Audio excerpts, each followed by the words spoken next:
Oh. Oh. Oh! Quick note before we jump into this properly. You want more videos on Classroom Elite, you gotta hit that like, you have to hit that subscribe, and make sure you ring the bell so you can stay up to date when I upload Classroom Elite. No one turned up for it, so I had to take it away from the channel. I will continue to have this dropped on the channel and make it Patreon exclusives if you don't show up. You want more? You gotta show up. Thank you, please. I would love to keep doing this, but you guys making it fucking difficult right now. Oh my god. What a horrible thing to come home to. Someone's gonna try to manipulate that fucking wristband.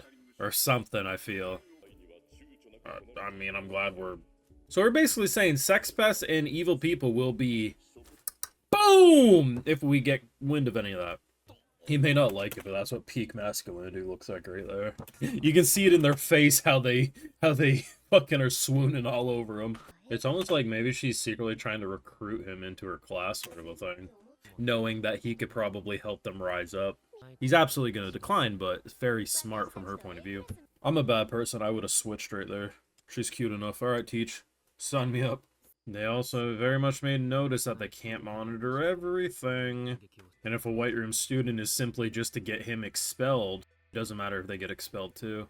It's a trap. I feel like this is a case you just accept it because you're intrigued. No, overall, this is one hell of a fucking episode of Classroom of the Elite. I mean, I've been enjoying the past couple, but if you guys weren't turning up for, like, the high-quality shit, I mean, the simple slice of life episodes were doomed forever. So I was waiting for a good episode, and I mean,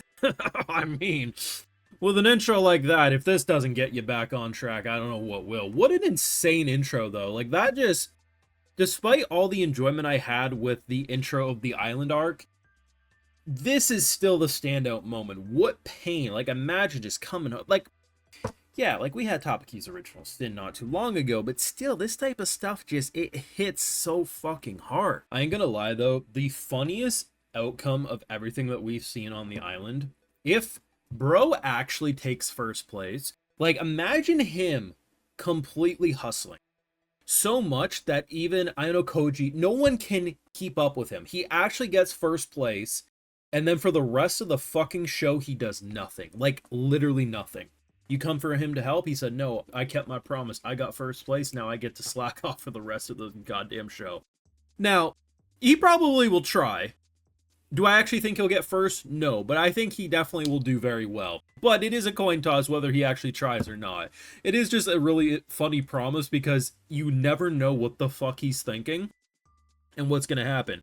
The biggest wild card, though, is going to be Nanase, right? The big reason is that she's now bumped into him like 2 to 4 times. 3, maybe 3 total. Here's the thing. I think we can take her. Right? Even if it gets physical, I think I know Koenji will be fine. And we know damn well there are going to be some brawls. The interesting thing is what they establish, right?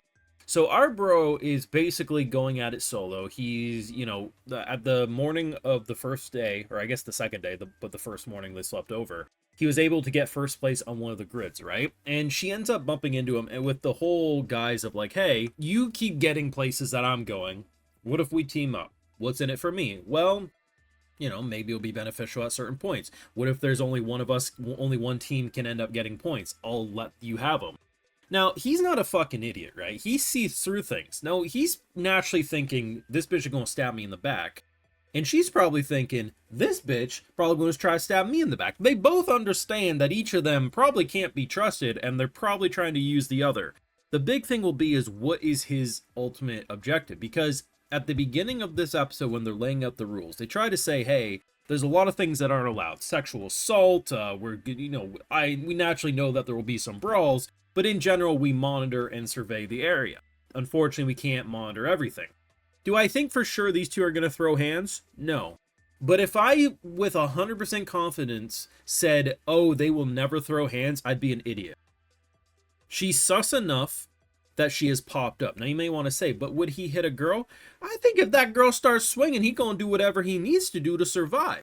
Lead him into a trap. Her excuse is basically, well, we all split up, right? And that is a good strategy, especially for a grid-based map. In theory, separating yourself if you're all capable and don't need to be protected is a viable strategy. That could also be the other two are keeping tabs on us, and who knows what could happen, right? At the end of the day, yes, you're not supposed to just start throwing hands, but, you know, it's a big woods. We can't really keep our eyes out everywhere. There's also the uncertainty of the watches. So we already know that everything that's happening is hopefully designed to get him expelled, right? And the fact that points are tracked on a digital device.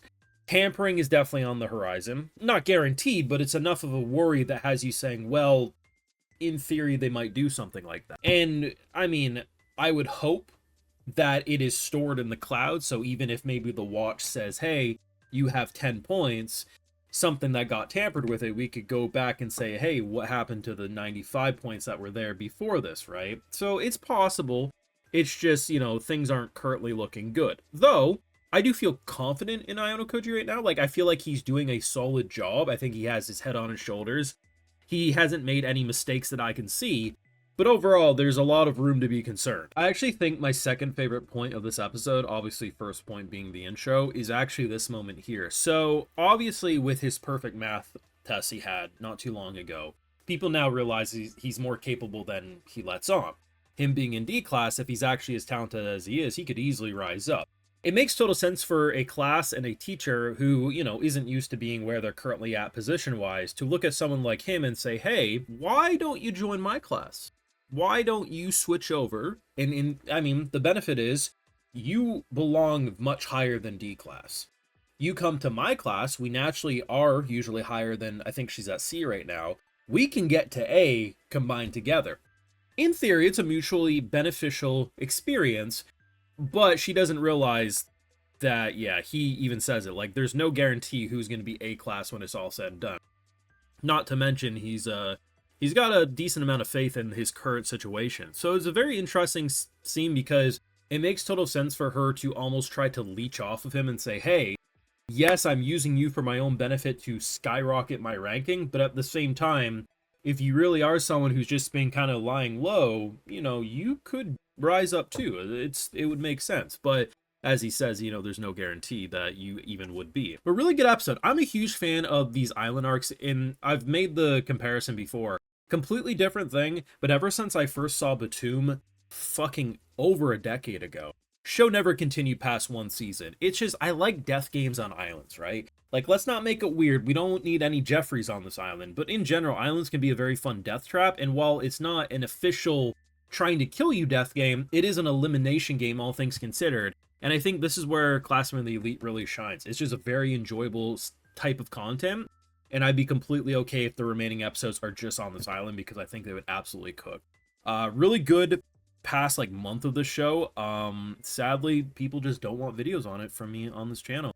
Some people do really well with Classroom of the Elite, and many others just fucking can't get viewership, myself included. So if you do want more Classroom of the Elite, you gotta hit that like, gotta hit that subscribe, and make sure you ring the bell. So when I do upload it, you come to the videos, because if you don't come to the videos when I upload it, YouTube won't push it into the search algorithm long term. And thus, you'll just come to my comments, where's the Classroom of the Elite? It's like, I don't know, Patreon, because Patreon, I don't have to cater to an algorithm. You know what to do. Either way, like, comment, subscribe. Patreon for live reactions to everything over there. You're going to be like, where's the other episodes? They're over on Patreon. Stop asking me. You don't understand. I could tell you this a bajillion times and I'll still get people asking that. Insane. But anyway, if you're over on my Patreon, I'll also give you video shucks. And my patrons, why I even get to attempt this, because you know damn well YouTube don't want me to. All right, so today we got David Walker, Xtren, CCC Studios, Lucky, Astro Prime, Nicholas Geischer, Eric's Cheeks Robinson, Gaius, and Shareable Cockris. So I appreciate the support. Please take care and you all have a good one.